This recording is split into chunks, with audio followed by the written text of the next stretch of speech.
Jail भरो तहरीक बुनियादी तौर पर एहतजाज का एक तरीका है जिसमें लोग अपने मुतालबात की मंजूरी के लिए रजाकाराना तौर पर गिरफ्तारी देते हैं।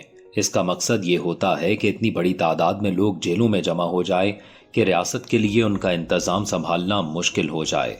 बरसगीर में जेल भरो तहरीक की रिवायत मौजूद भी है और ये तहरीकें चलती भी रही हैं, लेकिन इसके लिए ज़रूरी है कि आप रियासत के बनाए कवानीन की खिलाफ वर्जी करें और ऐसा जुर्म करें जिससे कानून की नज़र में आपकी गिरफ्तारी लाजमी हो। ऐसा नहीं है कि आप थाने या जेल जाएं और कहें कि मुझे जेल जाना है और पुलिस आपको जेल भेज देगी। बरसगीर की तारीख में जेल भरो तहरीक और उसके साथ ही सिविल नाफरमानी तहरीक का मौजद इंडियन नेशनल कांग्रेस के रहनुमा मोहनदास गांधी को समझा जाता है। मुत्तहिदा हिंदुस्तान में इस तहरीक को हिंदुस्तान छोड़ो तहरीक के नाम से याद किया जाता है। इस तहरीक को नाकाम बनाने और अपने कब्जे को नया जवाब देने के लिए सर स्टीफोर्ड क्रिप्स की सरबराही में अंग्रेजों ने क्रिप्स मिशन इंडिया भेजा, जिसने कायदे आजम मोहम्मद अली जिन्ना, मोहनदास गांधी, जवाहरलाल नेहरू समेत दीगर सियासी रहनुमाओं से मुलाकातें करके अंग्रेजों के इनखला और इंडिया को दौलत मुश्तरका की एक रियासत बनाने की तजवीज़ दी। तमाम रहनुमाओं ने क्रिप्स मिशन की तजावीज़ को मुस्तरद कर दिया। इस मिशन की नाकामी के बाद अंग्रेज सरकार ने गांधी समेत इंडियन नेशनल कांग्रेस की तमाम क़यादत और रहनुमाओं को गिरफ्तार कर लिया। कांग्रेस के कुछ रहनुमा भी इसकी मुखालिफत कर रहे थे, तो दूसरी जानिब अंग्रेज सरकार भी इसे कुचलने के लिए तैयार बैठी थी।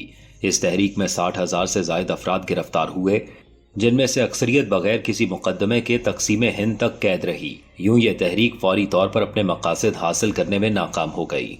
चूंकि ये तहरीक उस वक्त की आज़ादी की तहरीक का एक हिस्सा थी, इसलिए इसे कुचले जाने के बावजूद इसने लोगों को शऊर देने और उनमें नया जज्बा भरने में किरदार अदा किया था। जब आज़ादी की तहरीक चल रही थी तो महात्मा गांधी की क़यादत में ये तहरीक शुरू की गई, जिसका मकसद अंग्रेज़ों को हिंदुस्तान से वापस भेजना था। इस तहरीक से बरतानिया वापस नहीं गया था और ना ही उनकी हुकूमत को कोई फ़र्क पड़ा था। ताहम इस तहरीक में आज़ादी के लिए कौमी सतह पर आज़ादी का जज्बा पैदा करने में मदद मिली। माजी करीब यानी 2011 में भी इंडिया में करप्शन के खिलाफ अलमे बगावत बुलंद करने वाले अन्ना हजारे ने लोकपाल बिल में अपनी तजावीज़ शामिल कराने के लिए जेल भरो तहरीक का ऐलान किया था। हुकूमत ने उनकी तजावीज़ मानते हुए इसे बिल का हिस्सा बना लिया था, जिस वजह से उन्होंने अपना ऐलान वापस ले लिया था। पाकिस्तान में बाज़ाब्ता तौर पर एक ही जेल भरो तहरीक की मिसाल मिलती है, जो ज़ियाउल हक के खिलाफ बनने वाले सियासी जमातों के इत्तेहाद MRD तहरीक बहाली जमहूरियत ने शुरू की थी। इस बहाली जमहूरियत तहरीक के बुनियादी मुतालबात में ज़ियाउल हक का इस्तीफ़ा, आइन की बहाली, सियासी असीरों की रिहाई और फौजी अदालतों के जरिए दी गई सज़ाओं की मनसूखी शामिल थी। MRD ने अपने मुतालबात की मंजूरी के लिए जेल भरो तहरीक का आगाज़ किया तो बेगम नुसरत भुट्टो ने लाहौर में गिरफ्तारी पेश की। उन्हें बाद अज़ां कराची मुंतकिल कर दिया गया, जबकि बेनज़ीर भुट्टो के पंजाब में दाखिले पर पाबंदी आयद कर दी गई। इस दौरान अल जुल्फ़िकार नामी तंजीम ने कराची से पेशावर जाने वाला PIA का तैयारा अगवा कर लिया, जिसे पहले काबुल और बाद अज़ां दमिश्क ले जाया गया। तैयारे में 146 मुसाफिर सवार थे, जिनकी जान के बदले में 55 सियासी असीरों की रिहाई का मुतालबा किया गया। हाईजैकरों ने तैयारे में सवार मेजर तारिक रहीम को कत्ल करके लाश तैयारे से बाहर फेंक दी। ज़िया हुकूमत ने इस वाक़े की बुनियाद पर पीपल्स पार्टी के खिलाफ वो कार्रवाइयाँ की कि उसके कारकुनान को जेलों में डाला गया, कुछ को फांसियाँ दी गई, जिस वजह से MRD की यह तहरीक दम तोड़ गई। तहरीक आज़ादी के वक्त और ज़िया दौर में जो लोग भी जेलों में गए, उन्होंने एलानिया रियासत के जबरी कवानीन को मानने से इनकार किया। मार्शल ने जलसे जुलूसों से मना किया तो लोग बाहर निकले, जिन्हें कैद कर दिया गया।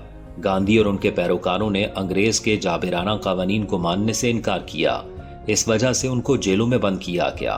अब सवाल ये पैदा होता है कि जेल भरो तहरीक पर कानून क्या कहता है और किस तरीकाकार से कोई भी शख्स इस तहरीक में गिरफ्तारी दे सकता है। जेल भरो तहरीक में शामिल हजारों सियासी कारकुनान पुलिस या दीगर सिक्योरिटी फोर्सेस के पास पहुंचते हैं और खुद को गिरफ्तारी के लिए पेश करते हैं, या अमली तौर पर कुछ ऐसा करते हैं कि उन्हें गिरफ्तार कर लिया जाए, जैसे कि हुकूमत के खिलाफ तौहीन आमेज नारेबाजी वगैरह। साबिक जज शाखावर से जब सवाल किया गया कि अगर किसी सियासी जमात के कारकुनान और रहनुमा गिरफ्तारी देने जाएंगे तो कानून इस पर क्या कहता है, बगैर मुकदमात के पुलिस कैसे गिरफ्तार करेगी। सीनियर वकील और साबिक जज शाखावर ने कहा कि अगर गिरफ्तारी देने वाले अफराद पर पहले से मुकदमात दर्ज नहीं है तो गिरफ्तारी देने के लिए काबिल दस्तंदाजी जुर्म का होना जरूरी होगा। ورنہ پولیس بغیر وجہ کے گرفتار نہیں کرے گی۔ انہوں نے کہا کہ قانونی نقطہ یہ ہے کہ جیل جانے کے لیے FIR یا مقدمے کا ہونا ضروری ہے۔ دوسرا نقطہ یہ ہے کہ عمران خان کے لانگ مارچ کے دوران جن کارکنان کے خلاف جلاؤ گھیراؤ کے مقدمے درج ہوئے تھے، اس میں ان تمام نامزد افراد کو اپنی ضمانتیں واپس دینا ہوں گی تاکہ پولیس ان کو گرفتار کر سکے۔ تیسری صورت یہ بھی ہے کہ وہ لوگ جن پر کوئی مقدمہ نہیں ہے لیکن وہ گرفتاری دینا چاہیں تو کار سرکار میں مداخلت یا جہاں دفعہ 144 کی خلاف ورزی کریں تو پولیس گرفتار کر سکتی ہے۔ انہوں نے کہا کہ اس کا ایک نقصان یہ بھی ہو سکتا ہے کہ اگر سیاسی رہنما گرفتاری دینے کے لیے قابل دست اندازی جرم کرتے ہیں اور گرفتاری کے بعد عدالت فوری ٹرائل کر کے سزا دے دیتی ہے تو وہ سزا یافتہ ہو جائیں گے